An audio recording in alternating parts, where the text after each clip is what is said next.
வாழ்க அன்புடன் வளர்க நன்றி உணர்வுடன் மணிவண்ணன் பிரபஞ்ச சக்தி த லாஸ் ஆஃப் ஸ்பிரிட் வேர்ல்ட் ஆன்ம உலகின் விதிகள். இந்த புத்தகத்தினுடைய கருத்தாக்கம் கருவை நம்ம தொடர்ந்து பார்த்துட்ருக்கோம். இன்னும் எப்படியும் போனீங்கன்னா இன்னும் ஒரு 10 அல்லது 15 பாகத்திற்குள்ளே இந்த தொடர் முடிய போகுதுங்க. முழுமையாக இதை எல்லாருமே நீங்கள் கேளுங்க. மிக மிக ஒரு நல்ல ஒரு விஷயங்கள் நம்மளை பற்றி புரிஞ்சுக்கிறது, நம்ம வாழ்க்கையை பற்றி புரிஞ்சுக்கிட்டு ஒரு தெளிவான வாழ்க்கை வாழ்கிறதுக்கு இது நிச்சயமாக உதவும். இந்த வீடியோவை இப்போ தான் முதல் தடவையாக பார்க்குறீங்க அப்படின்னா நீங்கள் நம்மளுடைய சேனலை சப்ஸ்கிரைப் பண்ணிவிட்டு அப்படியே பக்கத்தில் இருக்கிற பெல் ஐக்கானையும் ஆல்னு கிளிக் பண்ணிக்கோங்க. அதோடு நம்மளுடைய ப்ளேலிஸ்ட்டில் போனீங்க அப்படின்னா ஆன்ம உலகின் விதிகள் அப்படிங்கிற இந்த டாப்பிக்கில் பாகத்திலேருந்து நீங்கள் இதை கேட்டுகிட்டே வந்தீங்க அப்படின்னா உங்களுக்கு சரியாக இது புரியும். அந்த மாதிரி இன்னும் தேவையான தகவல்கள் நிறைய இருக்குதுங்க. உங்களுக்கு தேவையானதை எடுத்து நீங்கள் பயன்படுத்தி கொள்ளலாம். இதுவரை நம்ம பார்த்திங்க அப்படின்னா பாகம் 2ல் நிறைய கேள்வி பதில்களை அவங்க கொடுத்துட்டே இருந்தாங்க. கடந்த முறை குறிக்கோள்கள் இதை பற்றியெல்லாம் நம்ம பார்த்தோம், ஊடகங்கள் குறித்தெல்லாம். இப்போ இந்த மாட்டே ஒரு புதிய தலைப்போடு அந்த கேள்வி பதில்கள் தொடருது. பிஸ்பி மற்றும் ரத்துக்கிட்ட எல்லாருமே கேட்குறாங்க. ரொம்ப சுவாரஸ்யமான தகவல், ரொம்ப ஒரு புரிதல் தெளிவு கிடைக்கக்கூடிய ஒரு தகவலுங்க. இதுக்குள்ளே நம்ம போகலாம். அதாவது என்ன சொல்கிறாங்க அப்படின்னு கேட்டிங்கன்னா, உயிரை மாய்த்து கொள்வது அப்படிங்கிறது கடவுளுடைய விதிகளுக்கு முற்றிலும் புறம்பானது. ஒருத்தங்க தானே உயிரை மாய்த்து கொள்வது அப்படிங்கிறது கடவுளுக்கு புறம்பானது.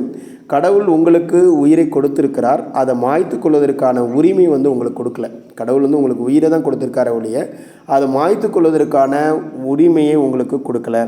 நீங்கள் உங்கள் பிரச்சனைகளை எதிர்கொண்டாகத்தான் வேண்டும். தீமையை எதிர்த்து நீங்கள் போராடத்தான் வேணும். நீங்கள் உங்கள் ஆன்மாவை தூய்மைப்படுத்த தான் வேண்டும். இதுக்காக தான் நீங்கள் வந்திருக்கிறீங்க.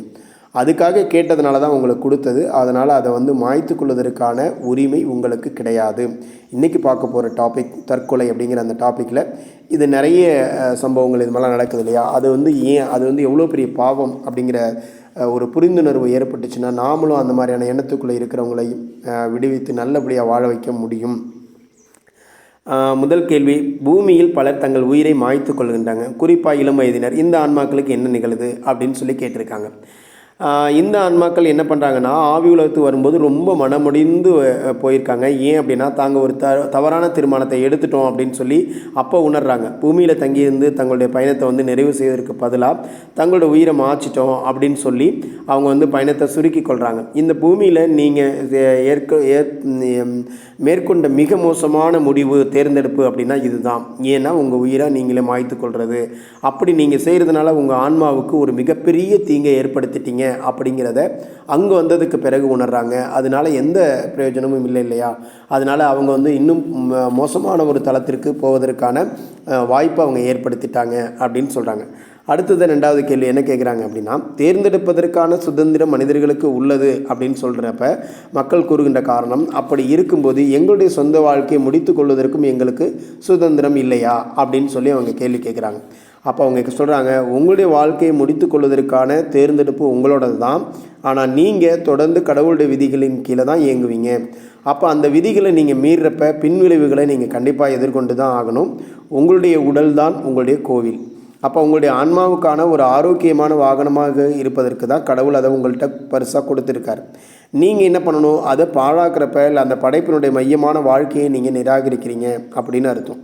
அப்போ தற்கொலை அப்படிங்கிறது உங்களுடைய ஆன்மாவை தான் பெருசாக பாதிக்குது. ஆன்மீக ரீதியாக நீங்கள் ஒரு முழு தளம் கீழே விழுந்துடுறீங்க. அங்கே ஆன்மீக ரீதியாக நீங்கள் இது மாதிரி பண்ணுறதுனால ஒரு முழு தளம் 4 இருந்தீங்கன்னா 3 இல்லை 2 அப்படி முழுசாக அடுத்த நிலையெல்லாம் கிடையாது, நேரடியாக ஒரு தலைமை கீழே போயிடுறீங்க. அப்போ உங்களுடைய ஆன்மாவுக்கு ஏகப்பட்ட எதிர்மறை கர்ம வினைகளை நீங்கள் சேர்த்துடுறீங்க. நீங்கள் பூமிக்கு திரும்பி அதே சூழ்நிலைகளை 2 மடங்காக அதிக தீவிரத்தோடு நீங்கள் அந்த இதை எதிர்கொண்டாகணும். உங்களுடைய சோதனைகளும் பயிற்சிகளும் 2 மடங்கு அதிகமாக கடினமாக இருக்கும். ஒருத்தங்க தற்கொலை செய்து கொள்கிறப்ப கடவுளுக்கு தான் கொடுத்துள்ள சத்தியத்தை அவர் மீறாரு அப்படின்னு அர்த்தம். சில சமயங்களில் பார்த்திங்கன்னா மனிதர்கள் அனுபவிக்கக்கூடிய வேதனைகள் அவங்களால தாங்கிக் கொள்ள முடியலை.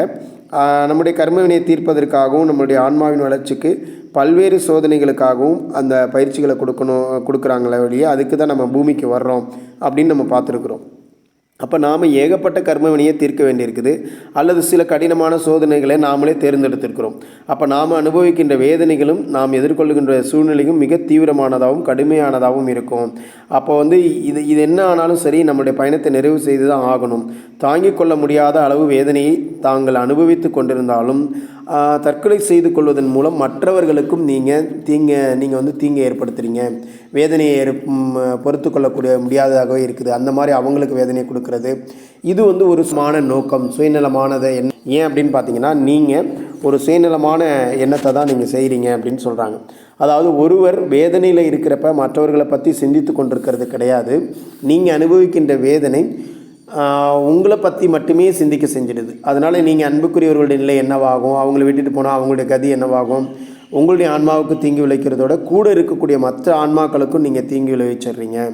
இதனால் உங்களுடைய கர்ம வினை இன்னும் அதிகமாகிடுது. அப்போ தங்களுக்கு யாரும் இல்லை அப்படின்னு நினச்சி தங்களுடைய உயிரை மாய்த்து கொள்கிறதுக்கு அதுதான் காரணம் அப்படின்னு சொல்கிறாங்க. ஆனால் ஒருவேளை அவர்களுடைய கர்ம வினையாக கூட இருக்கலாம், அல்லது இந்த தனிமையை பொறுத்து கொள்ள முடியாமல் அவங்க அந்த மாதிரியான முடிவு எடுத்ததாக கூட இருக்கலாம்.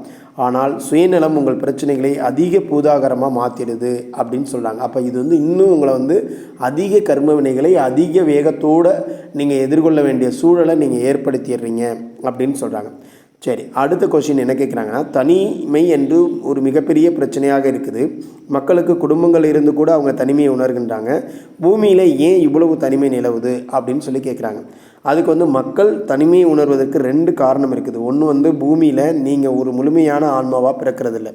இரட்டை ஆன்மாக்களை பற்றி உங்களுக்கு தெரிஞ்சிருக்கும். அதாவது நீங்கள் ஒரு பாதி ஆன்மா தான் அப்படிங்கிறதும், நீங்கள் உணர்கின்ற அந்த தனிமை உங்களுடைய மறுபாதி குறித்து நீங்கள் கொண்டிருக்கக்கூடிய ஏக்கம்தான் அப்படின்னு சொல்கிறாங்க. அதாவது நீங்கள் பூமியில் இருந்ததுக்கு பிறகும் நீங்கள் முழு உணர்வை பெறுவதை வந்து அந்த ஆன்மாவை நினச்சிட்டே இருக்கிறீங்க. அதனால அந்த சோதனையை நீங்கள் எதிர்கொண்டு தான் ஆகணும். உங்களுடைய ஆன்மீக குறிக்கோளை நிறைவேற்றணும் அப்படின்னா பூமியில் முழுமையாக அதை வந்து உணர முடியும்.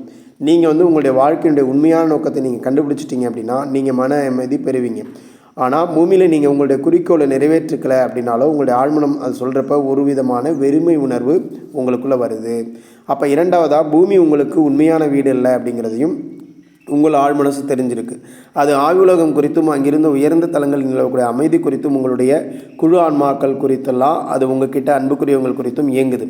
நீங்கள் மனநிறைவை உணராததுக்கு இது ஒரு சாக்கு போக்காக நீங்கள் பயன்படுத்தக்கூடாது. மனநிறைவை அடைவது பூமியில் நீங்கள் எதிர்கொள்ள வேண்டிய மாபெரும் சோதனைகளில் ஒன்று. அது நீங்கள் ஒரு காலம் தோற்றுவிடக்கூடாது. மரணம் உங்களுக்கு மன அமைதியை கொண்டு வருவதாக காத்திருக்காதீங்க.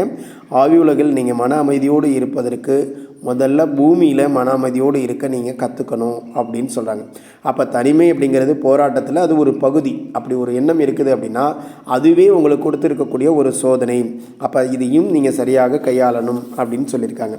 உடனே அடுத்ததாக அவங்க கேள்வி, அப்படின்னா பூமியில் நாங்கள் எப்போதும் தனிமையாக இருப்பதாக உணர்வோமா அப்படின்னு சொல்லி அவங்க கேட்குறாங்க. இல்லை, பூமியில் உங்களால் மகிழ்ச்சியாக இருக்க முடியாது அப்படிங்கிறதோ நீங்கள் தனிமையாக உணர்வதோ உண்மை இல்லை. ஆனால் தனிமை அப்படிங்கிறது மகிழ்ச்சியின்மைக்கும் உளச்சோர்வுக்கும் எடுத்துகிட்டு போகிற விடயங்களில் அது முக்கியமான ஒன்று அப்படிங்கிறத நீங்கள் மறக்கக்கூடாது. இந்த உளச்சோர்வு தொடர்ந்துகிட்டே இருந்துச்சுன்னா அதுதான் உங்களுக்கு அந்த மாதிரியான தற்கொலை எண்ணத்தை உங்கள்கிட்ட கொடுக்கும். அப்போ அந்த நிலைக்கு நாம் போக விடக்கூடாது அப்படின்னு சொல்கிறாங்க. அப்போ அதுக்கடுத்ததாக ஒரு கேள்வி என்ன கேட்குறாங்கன்னா, ஒருவர் தன் உயிரை மாய்த்து கொள்வதற்கு அவருக்கு வலிமையும் துணிச்சலும் தேவை அப்படிங்கிறது உண்மையா அப்படின்னு கேட்குறாங்க. அது உண்மையே கிடையாதுங்க. உங்களுடைய வாழ்க்கையை முடிச்சுக்கணும் அப்படின்னா உங்களுடைய உணர்வு ஏற்படுதுன்னா நீங்கள் உங்கள் ஆன்மாவை வலிமைப்படுத்த வேண்டும் அப்படின்னு தான் பொருள். இந்த வலிமை உங்களுக்குள்ளே இருக்குது அப்படின்னு நம்புங்க. உங்களால் கையாள முடியாத ஒரு சூழலை நீங்கள் எதிர்கொள்கிறப்ப கடவுள் ஒருபோதும் அந்த மாதிரி அனுமதிக்க மாட்டார் அப்படிங்கிறத நீங்கள் தெரிஞ்சுக்கோங்க. உங்களுக்கு வலிமை இருக்கிறது அப்படிங்கிறத என்ன அப்படிங்கிறத உணர்ந்து அதை நீங்கள் பயன்படுத்துங்க. சில நேரங்களில் தற்கொலை ஒரு கௌரவமான விஷயமாக இருக்குது அப்படின்னு எல்லாருமே நினைக்கிறாங்க. ஒரு தவறான கருத்து இருக்குது. உங்களுடைய உயிரை மாய்த்து கொள்றதுல எந்த கௌரவமும் இல்லைங்க. அதை வந்து முட்டாள்தனமானது, போலியானது. கண்டிப்பாக அது வந்து எந்த விதத்திலையும் அதை ஏற்றுக்கொள்ள முடியாத ஒன்று அப்படின்னு சொல்கிறாங்க. அதேமாரி வந்து பார்த்தீங்க அப்படின்னா உங்களுடைய ஆன்மா பூமியில் தன்னுடைய கடமைகளையும் குறிக்கோளையும் நிறைவேற்றுவதற்காக தேவைப்படுகின்ற உடலென்னும் வாகனத்தை அழிக்கிறது மூலமாக உங்களுடைய ஆன்மாவுக்கு நீங்கள் அநியாயத்தை விளைவிச்சிடாதீங்க. தற்கொலை செய்து கொண்ட பலர் ஏதோ அழுத்தத்தின் காரணமாக அப்படி செஞ்சுருக்கலாம். மற்றவருடைய பொய்யான நம்பிக்கை சமுதாயத்தில் கட்டாயப்படுத்தப்பட்டதுனால அவர்கள் அதை செஞ்சுக்கிறாங்க. இதில் என்ன கௌரவம் இருக்குது அப்படின்னு நீங்கள் நினச்சி பாருங்கள். ஒரு ஆன்மீக வாழ்க்கையை வாழ்ந்து கடவுளை கௌரவப்படுத்துங்க. உண்மையிலேயே அவருடைய அபிப்பிராயம் என்ன அப்படின்னா இதுதான். சில சமயங்களில் பூமியில் ஒரு ஆன்மாவால் தன்னோட உடலில் இருக்க முடியாத நிலை ஏற்பட தான் செய்யுது.